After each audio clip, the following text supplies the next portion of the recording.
In today's video, I'm going to start preparing for a winter storm that's supposed to hit the southern Appalachians.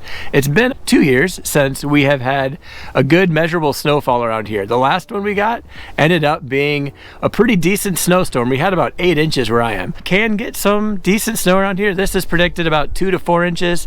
Who knows if that is actually going to happen. Sometimes it ends up just being ice, and that could be worse.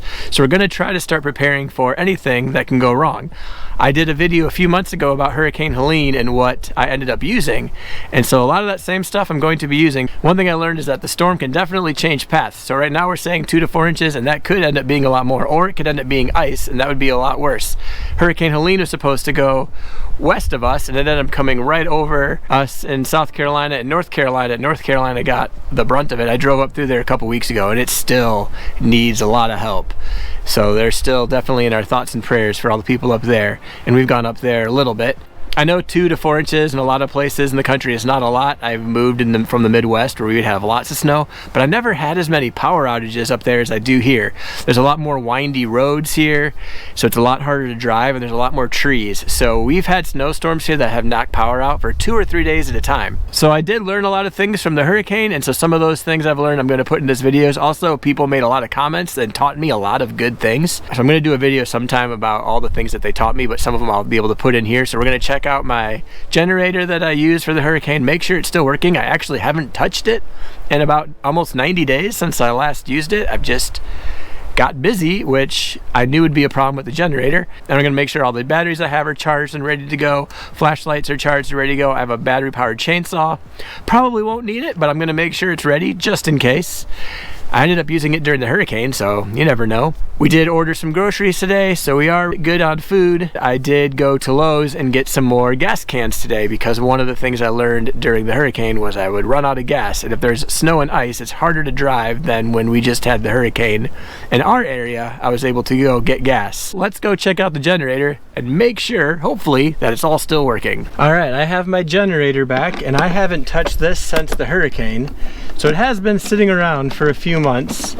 One thing I'm going to do first is check the oil, because I did learn that the oil has to be at the right spot or we'll have some trouble. Looks like there's oil in there, still looks pretty good. I was able to go today to the store and get some oil, but I only had little cans. But I am reloaded with oil. I now have 2 gas cans. One thing I learned during the hurricane is 1 gas can was not enough. I never thought I would lose power for 6 days. I guess that's part of the problem, is you think, well, it probably won't ever happen that long. And I still have the same thought with this weekend. Like, if I lose power, it probably won't be more than a day, maybe 2, but I've learned I cannot just completely trust that. So we're just gonna go to on, and we're just gonna see if we can get it to start after sitting cold for 3 months.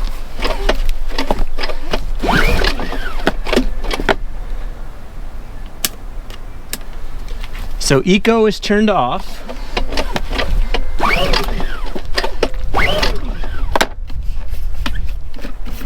should make sure I have fuel in there. There's fuel in there.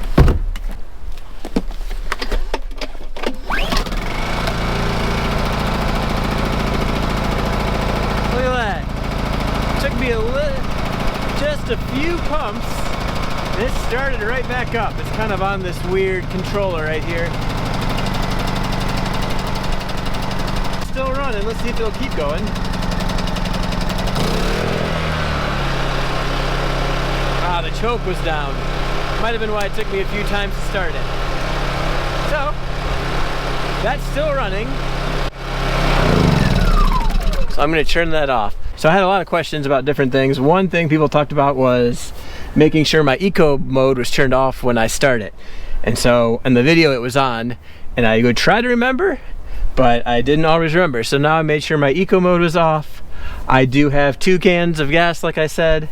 I was able to get a whole day of running on this, especially in eco mode when I was really just running the fridge during the hurricane. This time it's going to be colder. I don't have any heaters or anything that I'm planning on running with it. This is gas, and a lot of people talked about battery ones. I would be all for it. So about 4 years ago, after a hurricane in 2020, we had no power for about 3 days. And after that, I decided I'm gonna buy a generator. I bought this on Black Friday for about $1,000 from Northern Tool. and it sat in my garage for 4 years. So by the time I used it during Hurricane Helene, it started right up. I had no problems. I made a whole video about it. Nowadays, maybe I would think about a battery one or solar power, especially after the hurricane. It would have worked for solar because the weather was nice afterwards. After a snowstorm, I don't know what the weather will be like if I can refill something that's solar. I'm all for batteries, I'm all for solar. They'd be quieter, it would be probably safer. I don't know how long they would last. I'm still kind of learning about all that kind of stuff. It was nice that something would work when I needed it to work. And so this was just something that I knew I wanted in case we had another storm. So now we're gonna go check on some of the battery powered options that I'm gonna have just in case we could lose power.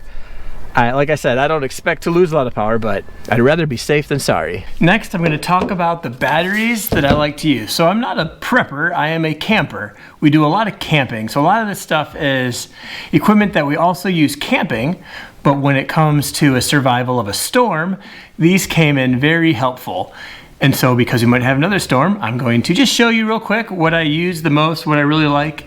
I have a bunch of these little batteries. I've made a little video about the different ones that I have, and I can link to that. But my favorite little battery bank is this Anker camping battery. I really like this because it'll tell you how much charge it has. It's at 100% right now, so it's ready to go. And we had no power for 6 days, like I said, and this lasted the whole time.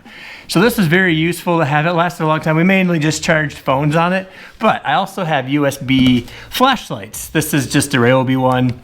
It works really well, but I was able to charge this battery that it's in here, and it has a USB-C charge, and I would just connect it to this during the day when I needed to charge it, and this was super bright. So I'm sure any of these little USB batteries that are out there work pretty well, but this time of year when it gets darker earlier, you're gonna want a light that will last longer, but you're gonna need more light because, like I said, it's just gonna get dark earlier.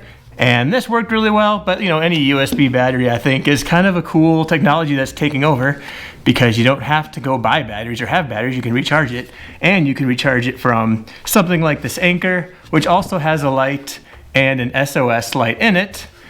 And if you're in a real emergency, that SOS can really come in handy.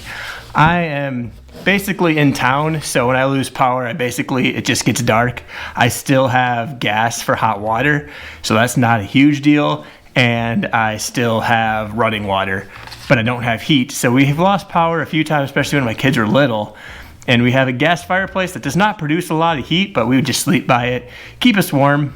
Back then, I didn't have big batteries like this, and I definitely didn't have a generator, and I realized I need to have a generator. Also, another battery that I like is this Dewalt battery, which it can work in a fan during the summer, is really nice, and I have a battery-powered fan that goes with it, but I also used this chainsaw, which is battery-powered, you know, like a real suburbanite person. It's a battery chainsaw.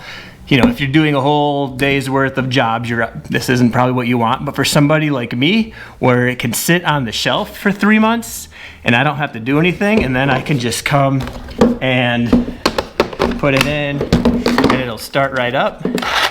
That's great for something that I need. I actually ended up cutting a whole tree to get a whole bunch of firewood for camping with that during the hurricane. So there was a tree that fell across the road. I was able to clear the whole tree on, I think, 2 batteries. It worked really, really well. Just to be safe, I'll take the battery out, but for something small, this is very useful. It's pretty much maintenance free. I didn't have to use it. You do put some chain oil in here and it worked. It was nice and sharp. It has a 12-inch bar. I think you can put a 14-inch bar on it. If you're cutting firewood to heat your house for a whole winter, obviously this isn't what you need. But for someone who isn't gonna use it all the time, I use it when people's trees fall and I wanna get free firewood. This is what is perfect for me.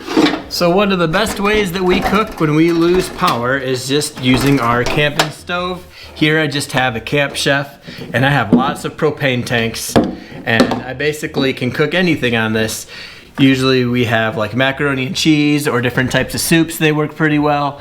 But especially if you just need to heat water or cook anything, this works really well when the power goes out. And we've used this multiple times in the winter when the power goes out. We've had like snow around it. It's kind of cool.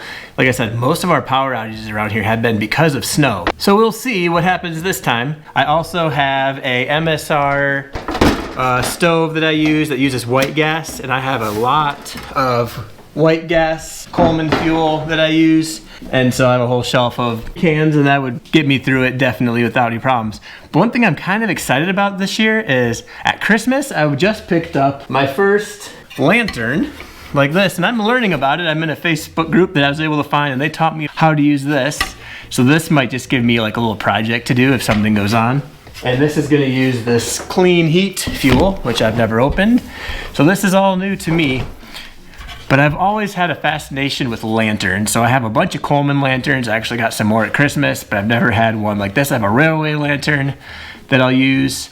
And I just thought you would use the paraffin fuel, but I guess you use this. I might make a video later where I'm trying to learn how to use this. So if anybody knows how to teach me anything about it, this is an automatic lift by, I think it was Ohio Light Company that we found online. So, you know, this is something I've used outside. I've never used any of these kind of things inside. Also, another thing that we're going to do that I'm kind of excited about is, since we do a lot of tent camping, we have a hot tent. And we have used our hot tent, but we have not used it in a good snowstorm yet. So we're going to put that up this weekend. It'll just be in our backyard. We will test out a One Tigris hot tent with a Winterwell medium view stove inside of it. So let's say we do lose power and it gets cold.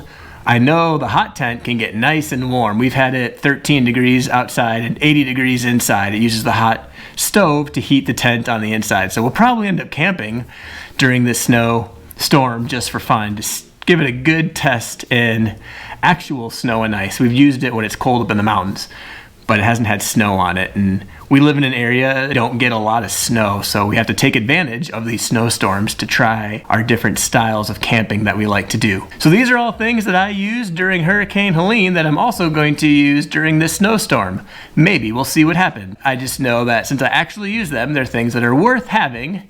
You know, these lanterns are just kind of fun at the end, but they're worth having around your house to get everything ready in case there is a storm, either snowstorm or any type of event that you might have. You can buy a bunch of random things, but you won't actually use it. You really don't need much. These are the things that I found that are actually useful to have. I'm gonna do a video about the generator, all the comments about how people taught me on a lot of different things on maintenance and how to just use it better.